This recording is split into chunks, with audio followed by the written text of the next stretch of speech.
ओम गण गणपतये नमः। बोलो गणेश भगवान की जय, बोलो सकट माता की जय। तो दोस्तों, आज के इस वीडियो में हम आपके साथ शेयर करेंगे देवरानी जेठानी की सकट वाली कहानी। आप लोग वीडियो को लास्ट तक देखिए और इस कहानी को सुनने के बाद आपका जीवन धन्य हो जाएगा। सकट माता की कृपा आप पर बनी रहे, ऐसा मन में विचार करते हुए चलो वीडियो को शुरू करते हैं। सकट चौथ पर भगवान श्री गणेश जी की पूजा किया जाता है। ऐसी मान्यता है कि इस दिन भगवान श्री गणेश जी की पूजा करने से सबसे ज़्यादा लाभ होता है। व्रत करने वाले भगवान की कृपा हमेशा बनी रहती है। इसी दिन भगवान गणेश जी की उत्पत्ति हुई थी। एक पौराणिक कथा के मुताबिक इसी दिन भगवान गणेश ने भगवान भोलेनाथ और माता पार्वती की परिक्रमा भी की थी।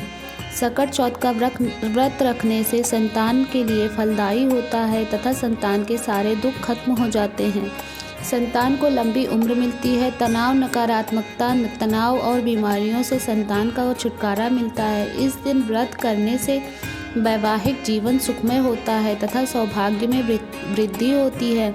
संतान की लंबी आयु के लिए इस दिन माताएं निर्जला व्रत रखती हैं। इस बार सकट चौथ आज 10 जनवरी को मानी जा रही है।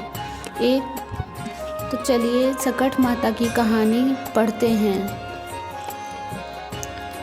एक शहर में देवरानी जेठानी रहती थी। देवरानी गरीब थी और जेठानी अमीर थी। देवरानी हमेशा गणेश जी का पूजन और व्रत करती थी। देवरानी का पति जंगल से लकड़ी काटकर बेचता। देवरानी का घर खर्च चलाने के लिए जेठानी के घर काम करती थी। आज और शाम को बचा हुआ खाना लेकर जाती। माघ महीने में गणेश जी का व्रत सकट चौथ देवरानी ने रखा। उसके पास पैसे नहीं थे, इसलिए उसने तिल व गुड़ लाकर तिलकुट्टा बनाया। पूजा करके तिल चौथ की कथा सुनी और जेठानी के यहाँ काम करने चली गई। सोचा शाम को चंद्र अर्घ देकर जेठानी के यहाँ से खाना और तिलकुट्टा खाएगी। शाम को जब जेठानी के घर खाना बनाया तो उसके जेठानी का व्रत होने के कारण सभी ने खाना खाने से मना कर दिया। अब देवरानी ने जेठानी से बोला, आप मुझे खाना दे दो, इससे मैं घर जाऊं। इस पर जेठानी ने कहा कि आज तो किसी ने भी खाना तक नहीं खाया है, तो मैं तुम्हें कैसे दे दूं? तुम सवेरे ही बचा हुआ खाना ले जाना। देवरानी उदास मन से घर चली आई। देवरानी के घर पर पति बच्चे सब आस लगाए बैठे थे कि आज तो त्योहार है, इसलिए कुछ पकवान आदि खाने को मिलेगा। लेकिन बच्चे को पता चला कि आज तो रोटी भी नहीं मिलेगी, तो बच्चे रोने लगे। उसका पति भी बहुत क्रोधित हो गया और कहने लगा कि दिन भर काम करने के बाद भी वह 2 रोटियां नहीं ला सकती। वह बेचारी गणेश जी को याद करती हुई रोती रोते पानी पीकर सो गई। उस दिन सकट माता बुढ़िया माता का रूप धरकर देवरानी के सपने में आई और कहने लगी, सो रही है या जग रही है? वह बोली, कुछ सो रहे हैं, कुछ जाग रहे हैं। बुढ़िया बोली, भूख लगी है, खाने के लिए कुछ दे दे। देवरानी बोली, क्या दूँ? मेरे घर में तो अन्न का एक दाना भी नहीं है। जेठानी बचा खुचा खाना देती थी, आज वो भी नहीं मिला। पूजा का बचा हुआ तिलकुटा छींके में पड़ा है, वही खा लो। सकट माता ने तिलकुटा खाया और उसके बाद कहने लगी, निमटाई लगी है, कहाँ निमटें? उसने कहा, यह खाली झोपड़ी है, आप कहीं भी जा सकती हो, जहाँ इच्छा वहाँ निमट लो। फिर सकट माता बोली, अब कहाँ पहुँचूँ? अब देवरानी को बहुत गुस्सा आया।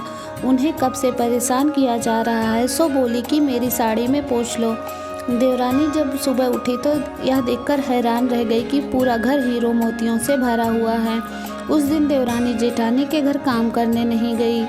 जेठानी ने कुछ देर तो राह देखी, फिर बच्चों को देवरानी को बुलाने भेज दिया। जेठानी ने सोचा कल खाना नहीं दिया था, इसीलिए शायद देवरानी बुरा मान गई होगी। बच्चे बुलाने गए। देवरानी ने कहा कि बेटा, बहुत दिन तेरी माँ के यहाँ काम कर लिया। बच्चों ने घर जाकर माँ से कहा कि चाची का पूरा घर हीरो मोतियों से जगमगा उठा है। जेठानी दौड़कर देवरानी के पास आई और पूछा, यह सब कैसे हो गया? देवरानी ने उसके साथ जो हुआ था सब कह डाला। उसने भी वैसा ही करने की सोची। उसने भी सकट चौथ के दिन तिलकुटा बनाया। रात को सकट माता उसके सपने में आई और बोली, भूख लगी है, मैं क्या खाऊं? जेठानी बोली कि आपके लिए छीके में रखा है फल और मेवे भी रखे हैं, जो चाहे खा लो। सकट माता बोली, अब कहाँ निपटें? कहाँ? जेठानी ने बोला, मेरा महल इतना बड़ा है, कहीं भी निपट लो। उन्होंने बोला, अब कहाँ पोंछूं? जेठानी बोली, कहीं भी पोंछ लो। सुबह जब जेठानी उठी तो घर में बदबू और गंदगी के अलावा कुछ भी नहीं था।